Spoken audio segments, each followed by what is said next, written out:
അദ്ദേഹം പറഞ്ഞു, എന്നാൽ താങ്കൾ എന്നെ അനുഗമിക്കുന്ന പക്ഷം യാതൊരു കാര്യത്തെപ്പറ്റിയും താങ്കൾ എന്നോട് ചോദിക്കരുത്.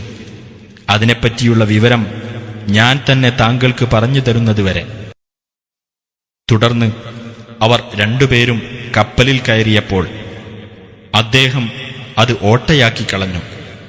മൂസ പറഞ്ഞു, അതിലുള്ളവരെ മുക്കിക്കളയുവാൻ വേണ്ടി താങ്കളത് ഓട്ടയാക്കിയിരിക്കുകയാണോ? തീർച്ചയായും ഗുരുതരമായ ഒരു കാര്യം തന്നെയാണ് താങ്കൾ ചെയ്തത്. അദ്ദേഹം പറഞ്ഞു, തീർച്ചയായും താങ്കൾക്ക് എന്റെ കൂടെ ക്ഷമിച്ചു കഴിയാൻ സാധിക്കില്ല എന്ന് ഞാൻ പറഞ്ഞിട്ടില്ലേ? അദ്ദേഹം പറഞ്ഞു, ഞാൻ മറന്നുപോയതിന് താങ്കൾ എന്റെ പേരിൽ നടപടിയെടുക്കരുത്. എന്റെ കാര്യത്തിൽ വിഷമകരമായ യാതൊന്നിനും താങ്കൾ എന്നെ നിർബന്ധിക്കുകയും ചെയ്യരുത്. അനന്തരം അവർ ഇരുവരും പോയി. അങ്ങനെ ഒരു ബാലനെ അവർ കണ്ടുമുട്ടിയപ്പോൾ അദ്ദേഹം അവനെ കൊന്നുകളഞ്ഞു.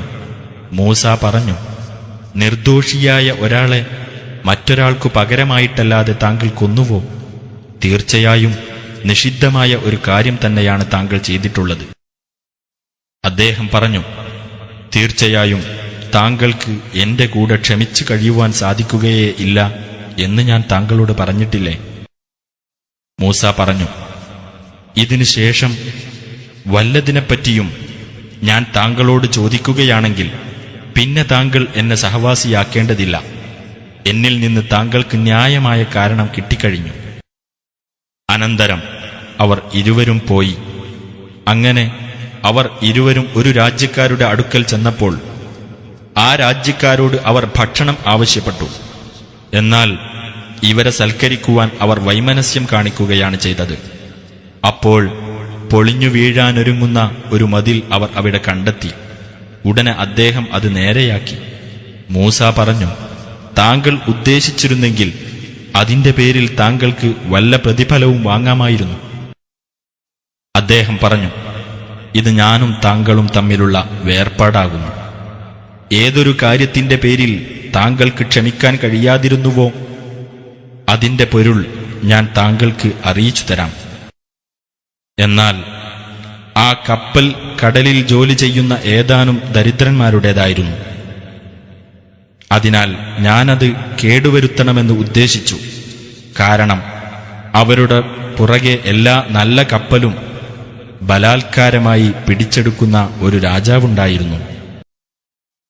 എന്നാൽ ആ ബാലനാകട്ടെ, അവന്റെ മാതാപിതാക്കൾ സത്യവിശ്വാസികളായിരുന്നു. എന്നാൽ അവൻ അവരെ അതിക്രമത്തിനും അവിശ്വാസത്തിനും നിർബന്ധിതരാക്കി തീർക്കുമെന്ന് നാം ഭയപ്പെട്ടു. അതിനാൽ അവർക്ക് അവരുടെ രക്ഷിതാവ് അവനേക്കാൾ സ്വഭാവശുദ്ധിയിൽ മെച്ചപ്പെട്ടവനും കാരുണ്യത്താൽ കൂടുതൽ അടുപ്പമുള്ളവനുമായ ഒരു സന്താനത്തെ പകരം നൽകണം എന്നു നാം ആഗ്രഹിച്ചു.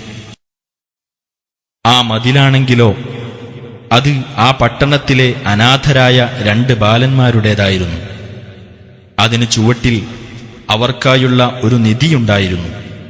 അവരുടെ പിതാവ് ഒരു നല്ല മനുഷ്യനായിരുന്നു. അതിനാൽ അവർ ഇരുവരും യൗവനം പ്രാപിക്കുകയും എന്നിട്ടവരുടെ നിധി പുറത്തെടുക്കുകയും ചെയ്യണമെന്ന് താങ്കളുടെ രക്ഷിതാവ് ഉദ്ദേശിച്ചു. താങ്കളുടെ രക്ഷിതാവിന്റെ കാരുണ്യം എന്ന നിലയിലത്രേ അത്. അതൊന്നും എന്റെ അഭിപ്രായപ്രകാരമല്ല ഞാൻ ചെയ്തത്. താങ്കൾക്ക് ഏതു കാര്യത്തിൽ ക്ഷമിക്കാൻ കഴിയാതിരുന്നുവോ അതിന്റെ പൊരുളാകുന്നു അത്.